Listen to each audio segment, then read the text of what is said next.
सनातन अथवा हिंदू धर्म में संस्कारों का बड़ा महत्व है। अगर हिंदू धर्म से संस्कारों को अलग कर दिया जाए तो धर्म के नाम पर कुछ भी नहीं बचेगा।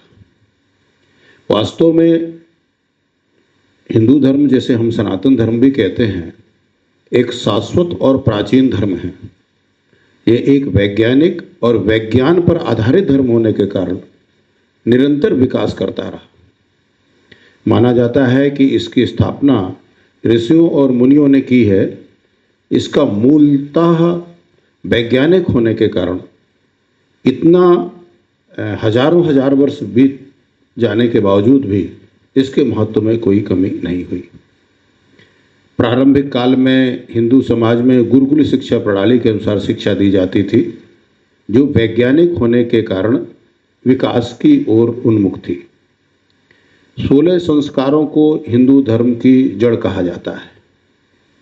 ये जो 16 संस्कार हैं, इसमें इस धर्म की संस्कृति और परंपराएं निहित हैं। जो 16 धर्म हैं वो गर्भाधान संस्कार, पुंसवन संस्कार, सीमंतोन्नयन संस्कार, जातकर्म संस्कार, नामकरण संस्कार, निष्क्रमण संस्कार, अन्नप्राशन संस्कार, चूड़ाकर्म संस्कार, विद्यारंभ संस्कार, कर्णवेद संस्कार, यज्ञोपवीत संस्कार, वेदारंभ संस्कार, केशांत संस्कार, समावर्तन संस्कार, विवाह संस्कार एवं अंत्येष्टि संस्कार। वैसे 8 उप संस्कार भी माने गए हैं, तो इस तरह से इन संस्कारों की संख्या 24 भी हो जाती है। ये जो संस्कार हमने बताए हैं, इनके अलग अलग नाम भी हैं, कुछ स्थान भेद के कारण या क्रिया भेद के कारण। अब हम एक एक संस्कार का संक्षेप में वर्णन करेंगे। ये जो गर्भाधान संस्कार है, प्रथम संस्कार, वास्तव में ये संस्कार एक संदेश देता है कि स्त्री और पुरुष का संबंध पशुवत ना होकर के केवल वंश वृद्धि के लिए होना चाहिए। मानसिक और शारीरिक रूप से स्वस्थ होने पर, मन प्रसन्न होने पर गर्भ धारण करने से जो हमारी संतान है वो भी स्वस्थ और बुद्धिमान होती है। तो कितना वैज्ञानिक चिंतन है। इसको एक सामान्य विलासितापूर्ण क्रिया ना मानकर या जानवरों की तरह सिर्फ इसको संवेदना के आधार पर क्रिया ना मान करके ये एक बहुत बड़े दायित्व की ओर संकेत करता है कि प्रसन्न मन से और स्वस्थ भाव से इस क्रिया को किया जाए, जिसका उद्देश्य गर्भधारण हो, नई संतति की प्राप्ति हो, जिससे नई संतति भी स्वस्थ और बुद्धिमान हो सके। इसके बाद विभिन्न प्रकार के तरीके बताए गए हैं कि जब संतान पेट में हो तो माँ को क्या करना चाहिए, पिता क्या क्या कर्तव्य है, आदि आदि। कभी विस्तार से जब इनका वर्णन करेंगे। अभी हम सिर्फ जो 16 संस्कार के नाम बताए उनका संक्षेप में बात रखेंगे। दूसरा संस्कार है पुंसवन संस्कार। ये संस्कार गर्भ धारण करने के 3 माह बाद जो गर्भ में जीव है उसके संरक्षण और विकास के लिए किया जाता है। इसमें स्त्री को अपने भोजन और जीवन शैली में नियमानुसार सुधार करने के लिए सचेत किया जाता है। इस संस्कार का उद्देश्य भी स्वस्थ और उत्तम संतान की प्राप्ति है, और ये तभी संभव है जब गर्भधारण विशेष तिथि और ग्रहों के आधार पर किया जाता है। इसका भी पूरा विवरण है। हालांकि हमारे यहाँ संतान प्राप्ति के लिए भी है कि कौन सी संतान चाहिए, बेटा चाहिए या बेटी चाहिए, उसके लिए भी तिथियों का वर्णन किया गया है, जो काफ़ी हद तक वैज्ञानिक है और व्यवहारिक तौर पर वो सही सिद्ध होता है। तीसरा संस्कार है सीमंतोन्नयन संस्कार। ये जो संस्कार है ये गर्भ धारण करने के 6ठे और 8वें मास में किया जाता है। इस समय गर्भपात की अधिक संभावनाएं अधिक होती हैं और इतनी समय में प्री मैच्योर डिलीवरी भी होने की संभावना होती है। इसलिए इस संस्कार को करने की जरूरत होती है आप लोगों ने देखा होगा कि जो चिकित्सक लोग हैं वो भी जब 7वें 8वें महीने में गर्भ होता है, 6वें से लेकर के, तो प्रायः जो गर्भवती स्त्री है उसको चलने फिरने से मना करते हैं। इस समय स्त्री के स्वभाव में परिवर्तन लाने के लिए उसके उठने बैठने चलने सोने आदि की विधियां बताई जाती हैं। भ्रूण के विकास और स्वस्थ बालक के लिए ये जो सावधानियां हैं वो आवश्यक होती हैं। गर्भस्थ शिशु और माता दोनों की रक्षा करना इस संस्कार का मुख्य उद्देश्य है। यह संस्कार स्त्री का मन प्रसन्न करने के लिए किया जाता है, यानी माँ प्रसन्न होगी तो संतान भी स्वस्थ और प्रसन्न होगी। चौथा संस्कार है जात कर्म संस्कार। ये बालक के, जैसा नाम से स्पष्ट है, जन्म के बाद किया जाता है। इसमें बालक को शहद और घी चटाया जाता है। कुछ लोग जीभ में उसकी ओम भी लिखते हैं। इससे बालक की बुद्धि का विकास तीव्र गति से होता है। इसके बाद ही माँ बालक को स्तनपान कराना शुरू करती है। इस संस्कार की वैज्ञानिकता है कि बालक के लिए माता का दूध ही श्रेष्ठ भोजन है। 5वां है नामकरण संस्कार। इस संस्कार का भी बहुत अधिक महत्व है। जन्म नक्षत्र को ध्यान में रखते हुए शुभ नक्षत्र में बालक को नाम दिया जाता है। नाम वर्ण की शुभता का प्रभाव बालक के संपूर्ण जीवन पर पड़ता है। ये बालक के व्यक्तित्व का विकास करता है। आज दुर्भाग्य से ये क्या, अधिकांश संस्कारों का हम लोग ध्यान नहीं रखते हैं और बच्चों के नाम भी बड़े ऊटपटांग रख रहे हैं, जिससे उनके ऊटपटांग आचरण भी देखने को मिलते हैं। 6वां है निष्क्रमण संस्कार।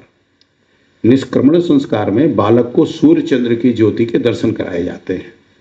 ये जन्म के 4थे मास में ये संस्कार कराया जाता है। जब बालक को बाहरी वातावरण के संपर्क में लाया जाता है, उसको बाहरी वातावरण से अवगत कराया जाता है। देखिए, छोटी छोटी जो गतिविधियां हैं, कार्य हैं, कितनी सुविधे से, कितनी सावधानी से और वैज्ञानिक ढंग से क्रमशः कराए जा रहे हैं। 7वां है अन्नप्राशन संस्कार। जैसा कि नाम से स्पष्ट है, इसमें बालक को माँ के दूध के अतिरिक्त अन्य खाद्य पदार्थ देने की शुरुआत की जाती है, क्योंकि एक उम्र के बाद बालक का जो पोषण है वो केवल दूध से नहीं हो सकता है, उसे अन्य पदार्थों की आवश्यकता होती है। इसका उद्देश्य है खाद्य पदार्थों से बालक का शारीरिक और मानसिक विकास हो सके। 8वां संस्कार है चूड़ाकर्म संस्कार। इसे मुंडन संस्कार के नाम से भी जाना जाता है। इसके लिए शिशु के जन्म के बाद के पहले, तीसरे और 5वें वर्ष का चयन किया जाता है। अभी तक के जो संस्कार थे 7, वो सब 1 वर्ष के अंदर के संस्कार हैं करीब करीब। और ये जो चूड़ाकर्म है, ये पहले, तीसरे और 5वें वर्ष का, ये शारीरिक स्वच्छता और बौद्धिक विकास के लिए होता है।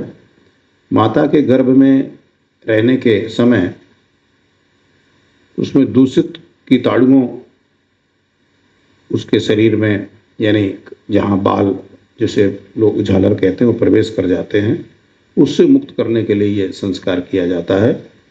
इस स्वच्छता से शारीरिक और मानसिक और बौद्धिक विकास तीव्र गति से होता है, ऐसा विज्ञान भी मानता है। 9वां है विद्यारंभ संस्कार।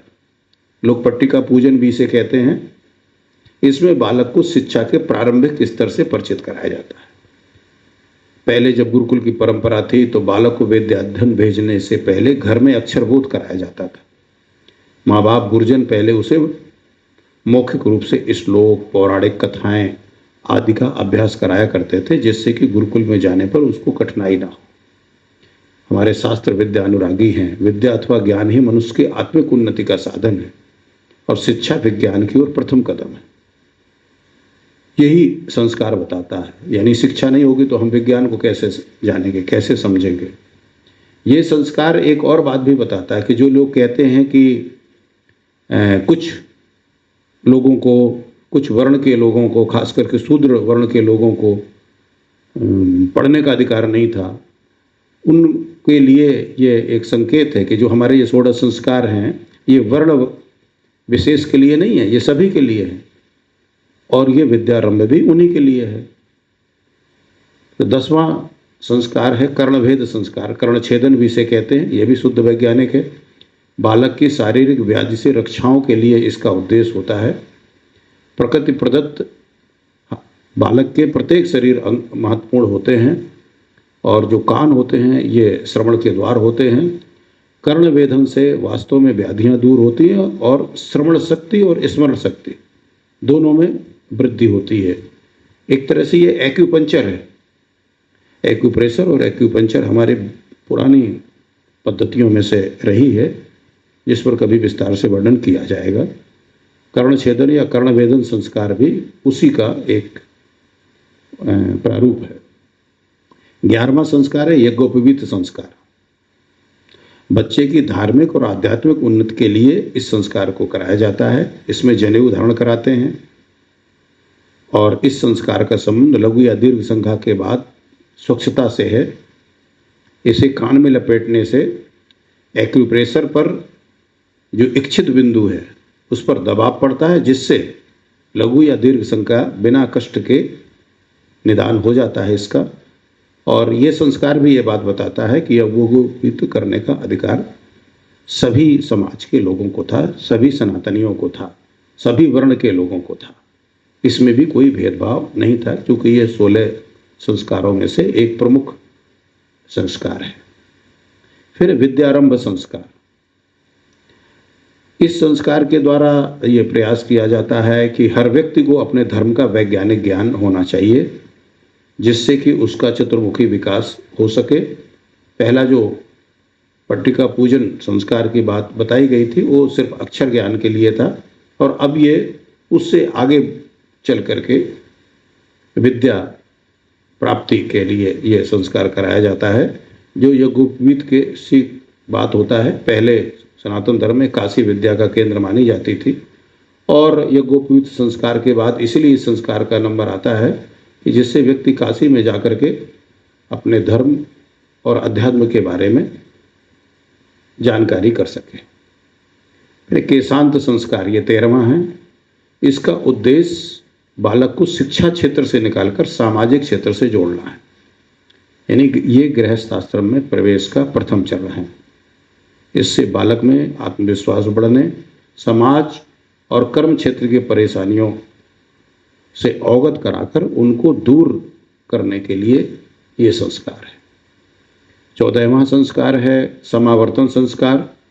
ये गुरुकुल से विदाई के पूर्व का संस्कार है। आज गुरुकुल की परंपरा समाप्त हुई है, इसलिए ये संस्कार अब नहीं होता है। इस उपाधि से वह सगर्भ गृहस्थ आश्रम में प्रवेश करने का अधिकारी समझा जाता था। आजकल यूनिवर्सिटियों में दीक्षांत समारोह जिसे कहते हैं, ये समावर्तन संस्कार के ही एक रूप के रूप में स्वीकार कर सकते हैं। 15वां संस्कार है विवाह संस्कार। ये संस्कार अपने बाद अपनी पीढ़ी का अंश इस दुनिया को दिए जाने का मार्ग है। परिपक्व आयु में विवाह संस्कार प्राचीन काल से मान रहा है।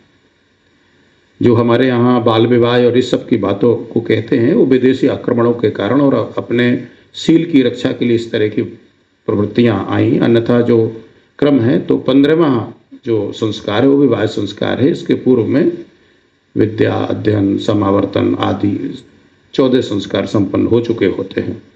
सामाजिक बंधनों में बांधने और अपने कर्मों से न भागने देने के लिए बच्चों को विवाह संस्कार करके एक अदृश्य डोर में, एक जिम्मेदारी के डोर में बांध दिया जाता था कि उनकी परिवार, समाज और राष्ट्र के बारे में जिम्मेदारी है।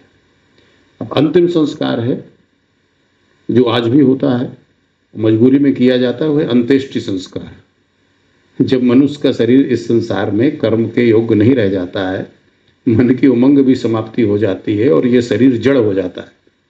पंच तत्वों से बने इस नश्वर शरीर में सनातन धर्म में शरीर के दाह का विधान है, जिससे शरीर के वायरस और बैक्टीरिया समाप्त हो जाए। क्योंकि जैसे ही इस शरीर का जीव निकलता, शरीर पर वायरस और बैक्टीरिया का जबरदस्त हमला होता है। आप जानते हो कि थोड़ी देर में लाश सड़ने लगती है। ऐसे प्राचीन काल में कड़ुआ तेल में रख करके मृतदेह को सुरक्षित रखा जाता था। महाराजा दशरथ की देह ऐसे सुरक्षित रखी गई थी। आदि शंकराचार्य ने जब पर्दे में प्रवेश किया था तो उनके शरीर को भी उनके शिष्यों ने वैसे ही रक्षा की थी। अब लोग बर्फ की सिल्ली वगैरह में रखते हैं। तो वास्तव में प्राण निकलने के बाद शरीर में ये नष्ट करने के लिए उस पंच तत्वों को वायरस और बैक्टीरिया का हमला होता है, और इसलिए इसका दाह संस्कार कर देने से उनका समूल नाश हो जाता है। अन्य गतिविधि में कहीं ना कहीं वायरस और बैक्टीरिया शेष समाज को प्रभावित करता ही है। इस प्रकार से ये संस्कार जो है हमारा अंत्येष्टि संस्कार, जो अग्निदाह के साथ शरीर का होता है, वो भी शुद्ध वैज्ञानिक धरातल पर है। इस प्रकार से जो हमारे 16 संस्कार हैं वो सभी के सभी संस्कार शुद्ध वैज्ञानिक है, उपयोगी हैं, व्यवहारिक हैं और प्रत्येक सनातनी के लिए आवश्यक है। इसमें किसी भी वर्ण, जाति, उम्र आदि के आधार पर किसी भी प्रकार का कोई भेदभाव नहीं है। जय हिंद, जय भारत।